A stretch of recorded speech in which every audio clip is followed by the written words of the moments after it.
ഇതാണ് നമ്മുടെ നെയ്പത്തിരി അല്ലെങ്കിൽ നെയ്പത്തൽ എന്ന് പറയുന്നത്. ഇതിന് ഞാൻ എടുത്തിരിക്കുന്നത് പുട്ടുപൊടിയാണ്. ഒരു കപ്പ് പുട്ടുപൊടിക്ക് ആവശ്യത്തിനുള്ള ഉപ്പും കൂടെ ഇട്ടിട്ട് അതിനുശേഷം അതിലേക്ക് 2.5 മുതൽ 3 ഗ്ലാസ് വരെ തിളച്ച വെള്ളം ഒഴിക്കാം. വെള്ളം കുറഞ്ഞു പോയെങ്കിൽ പിന്നീട് ഒഴിച്ചു കൊടുത്താലും മതി, കുഴപ്പമില്ല.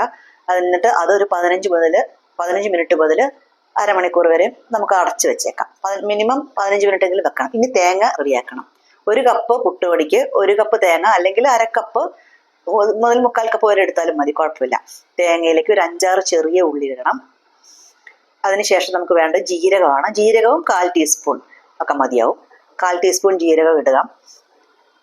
അതിനുശേഷം നമുക്ക് വേണ്ടത് പെരിഞ്ജീരകമാണ്. പെരിഞ്ജീരകം 1/4 മുതൽ 1/2 ടീസ്പൂൺ വരെ ടേസ്റ്റ് ഇഷ്ടമുള്ളവർക്ക് അതിനനുസരിച്ച് ഇടാവുന്നതാണ്. ഇനി അത് ജസ്റ്റ് ക്രഷ് ചെയ്തെടുത്തതിന് ശേഷം നമ്മുടെ പുട്ടുപൊടിയിലേക്ക് മിക്സ് ചെയ്യണം. നേരത്തെ കുതിർത്ത് വെച്ച പുട്ടുപൊടിയിലേക്ക് നന്നായിട്ട് മിക്സ് ചെയ്യുക. മിക്സ് ചെയ്യുന്ന സമയത്ത് വേണമെങ്കിൽ വെളിച്ചെണ്ണയോ നെയ്യോ ഒഴിക്കാവുന്നതാണ്. എന്നിട്ട് നല്ല മയത്തിൽ വേണം കുഴച്ചെടുക്കാനായിട്ട്.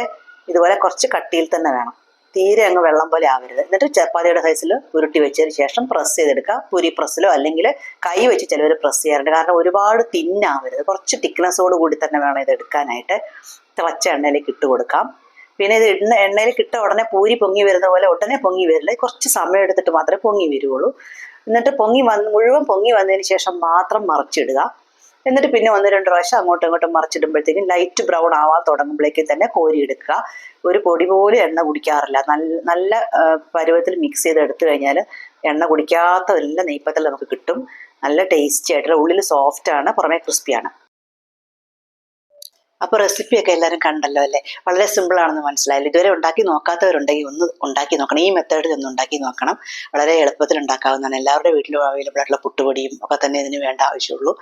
പിന്നെ വളരെ എളുപ്പത്തിലാവുന്നതാണ്. പൂരി ഉണ്ടാക്കുന്നത് പോലെ എടുക്കാവുന്നതാണ്. പിന്നെ ഇതുവരെ സബ്സ്ക്രൈബ് ചെയ്യാത്തവരുണ്ടെങ്കിൽ ഒന്ന് സബ്സ്ക്രൈബ് ചെയ്യണേ, ലൈക്ക് ചെയ്യണേ, പിന്നെ ഉണ്ടാക്കി നോക്കിയിട്ട് കമൻറ്റും ചെയ്യണം കേട്ടോ. Have A good day. Thank you.